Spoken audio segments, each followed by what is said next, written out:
It is a hot day in the kitchen today. We are coming to the end of summer and the garden is producing wonderfully, and so I've got an abundance of tomatoes. So today I'm going to be canning tomatoes, and I thought I'd walk you through and let you see how I do it. So the first thing I'm doing is boiling the tomatoes, and I keep a real light boil. Just throw them in. You can see it's barely bubbling at all. And you can see this one has already split. When you see the skin start to split like that, you know it's ready to take out. This is definitely the easiest way to skin tomatoes. Then I put them into a strainer in the sink and let them cool off, because they are super hot now. And in a minute, once it cools down, I'll show you how I take that skin off. Alright, it's a little cooler now, so I'm going to show you how I take the skin off. I run some cold water very lightly over it, and then see the skin just peels away. Makes it so easy. The first time I did this, I didn't know that you could boil tomatoes to get the skin to come off like that. And I was peeling tomatoes with a paring knife. Oh my goodness. My great aunt told me about how you could do this, and I was so grateful because this has saved me so much time. So here's a cooler one that I've already skinned, and now you can see it's perfectly without skin. I'm going to run it under the water, and I'm just going to start pulling it apart. This is the way I'm going to can. Sometimes I cut them into chunks, but I'm just doing crushed tomatoes in cans today. And today I'm not adding any flavor, but sometimes I do add things like basil, rosemary, Italian seasoning. If I'm going to use these tomatoes later for, say, spaghetti sauce, then I add Italian seasoning.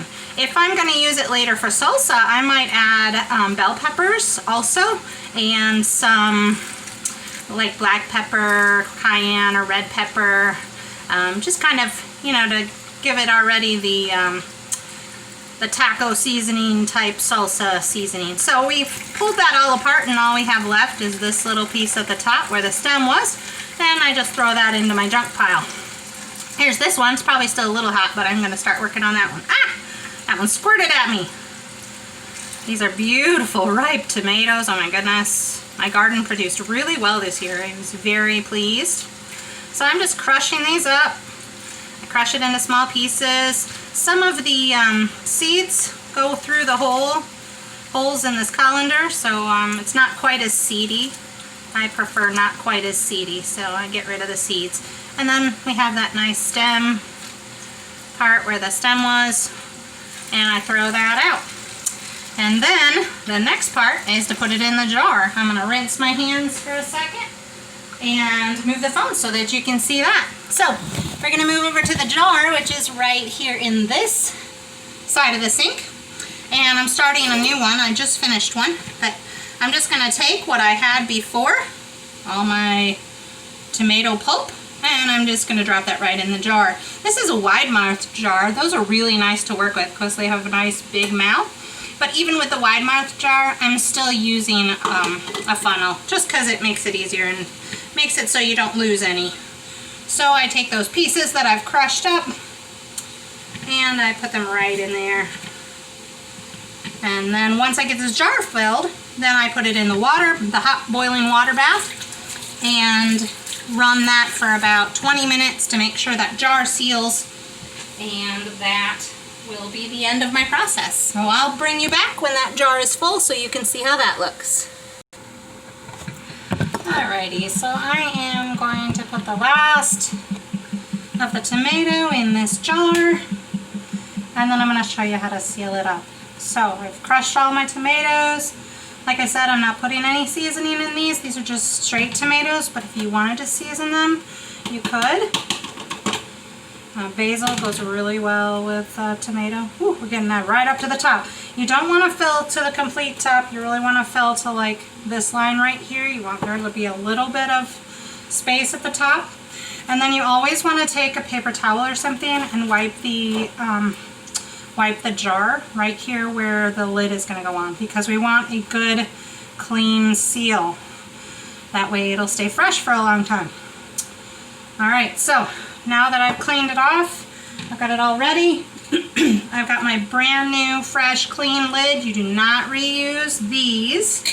You can reuse, this comes out obviously, you can reuse the ring, but you do not reuse these because once they've sealed once, they don't always seal properly, and you do not want all your work to go to waste by finding out when you go to look for these in the winter that your tomatoes have gotten moldy because they didn't seal properly.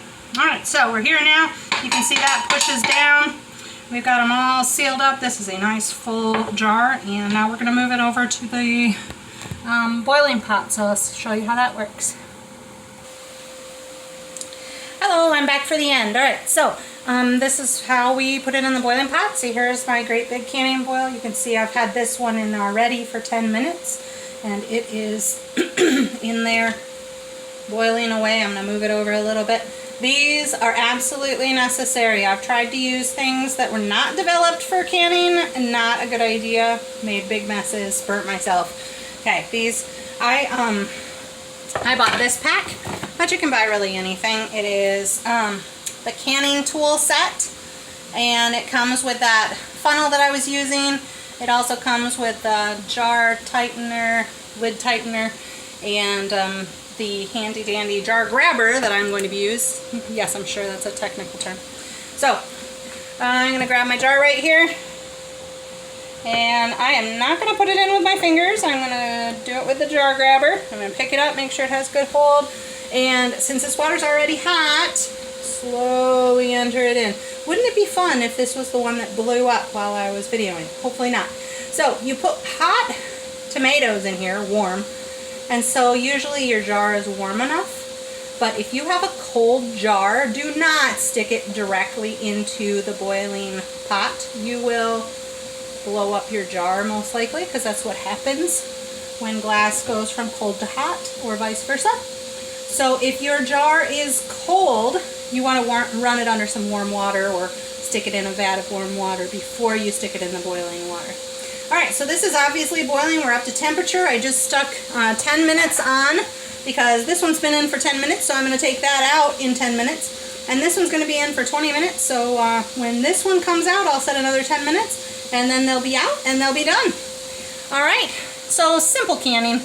Hope you had fun watching, and I hope you learned something. Thanks!